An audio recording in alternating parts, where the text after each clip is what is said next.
Hi, as you travel around the land of Israel, you are going to stand in awe at all of the man-made structures. But when that happens, be sure not to lose sight of perhaps the most breathtaking scenery in the whole of the country, the deserts of Israel. Predominantly located in the south of the country, that forms the main topic of this bite-sized study.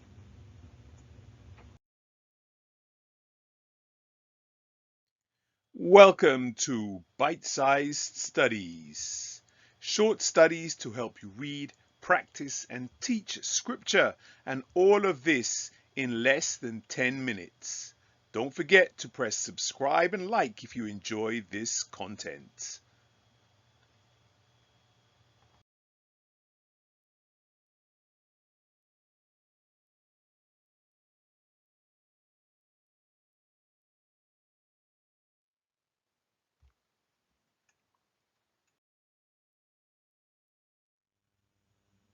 Perhaps the most common word we find in the Old Testament that describes the desert is the word midbar. Midbar. As with many Hebrew words, there are a number of different meanings or nuances that can apply to this word. It's usually translated as desert or wilderness in the modern English translations. However, it can also have the meaning of pasture land, where it describes the place where shepherds took their flocks. We see this clearly from the text in Exodus 3:1, where Moses is pasturing the flock of his father-in-law, and he takes them out into the midbar, the desert or pasture land. Below it's translated wilderness in this particular text.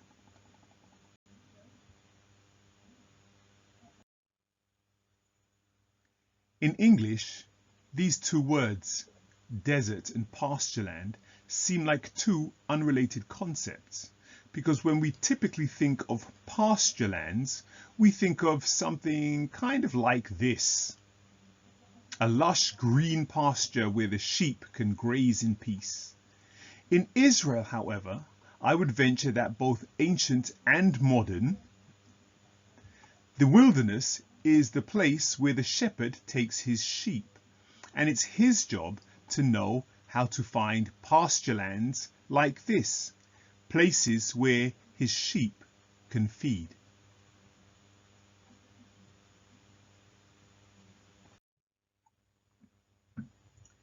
There are two main desert regions in the land of Israel, the Negev and the Judean desert, also called Midbar Yehuda. The Negev here is in beige. It stretches from approximately the south end of the Dead Sea all the way down to Eilat. Even though it's the more desolate of the desert regions in Israel, today it still sustains some life forms. The other main desert area in Israel is the Judean desert. This is the area here marked in kind of a lighter green, west of the Dead Sea in the map. This is a slightly more mountainous region, which is lighter in color and a little less harsh, and has slightly more water supplies, if you know where to look. It is in the Judean desert where today you are likely to see places such as this: Masada, the desert fortress of King Herod.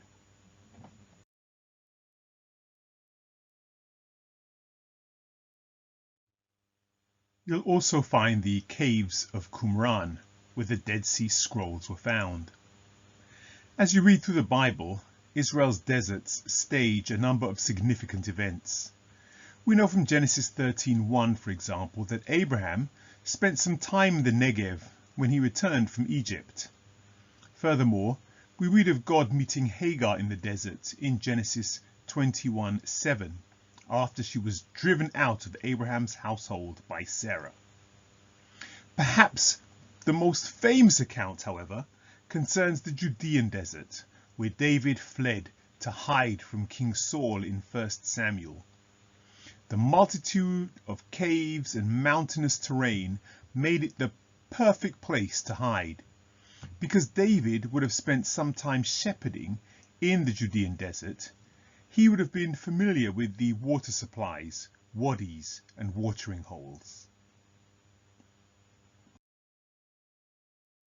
One of the more famous watering holes are the springs at Ein Gedi, a place we know that David would have visited from 1 Samuel 23 to 24. This knowledge of all of the watering holes provided David with a specific advantage against his enemy Saul.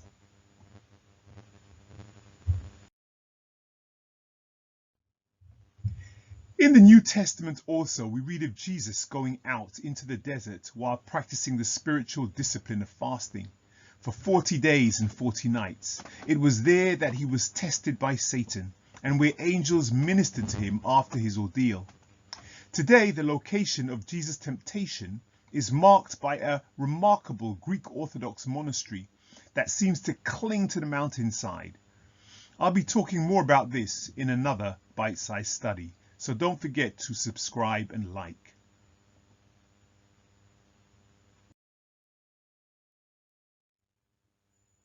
As we look at the desert in this study, it leads us to focus on the spiritual discipline of simplicity. Think about this. If I were to pull you up now and put you in the middle of the Negev, it would not take you long to realize that the things which seem most precious to you are really not that important to your survival. You will realize that your wonderful expensive phone without a signal will be useless.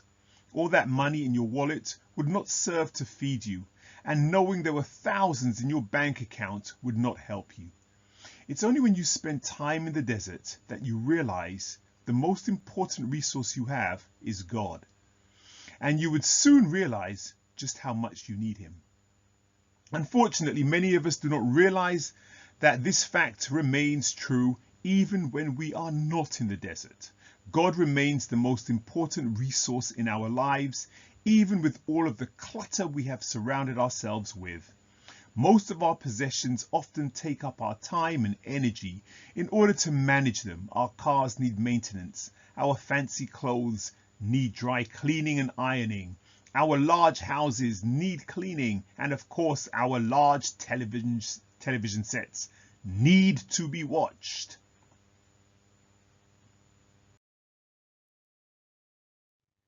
Practicing simplicity, to begin with, does not need to be severe. And it can begin with small tasks like curbing the amount of cereal you buy. Do you really need 5 brands in your cupboard? Or you may wish to clean out your garage or attic and get rid of all the things you've not used in 10 years. You're probably not going to use them now. Or when you go shopping and you see that must-have t-shirt, just ask yourself, do I really need to add that to my collection of 50 shirts that I don't wear anyway?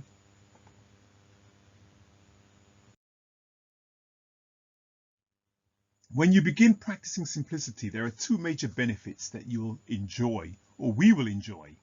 One of them is that you'll be curbing the desire of the flesh. There is a tendency in all of us to accumulate more and more material wealth for no real practical purposes.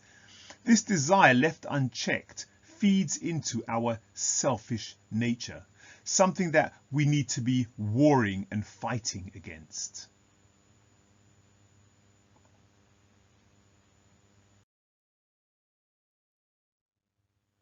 The second benefit of practicing simplicity is that by doing so, we reflect on the life that Jesus had when he walked on the earth.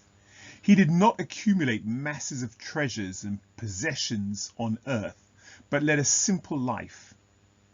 Now, even though I'm not suggesting that we live a life exactly as Jesus did, I'm sure that we can all conform to his image just a little bit more by reducing some of the clutter in our lives.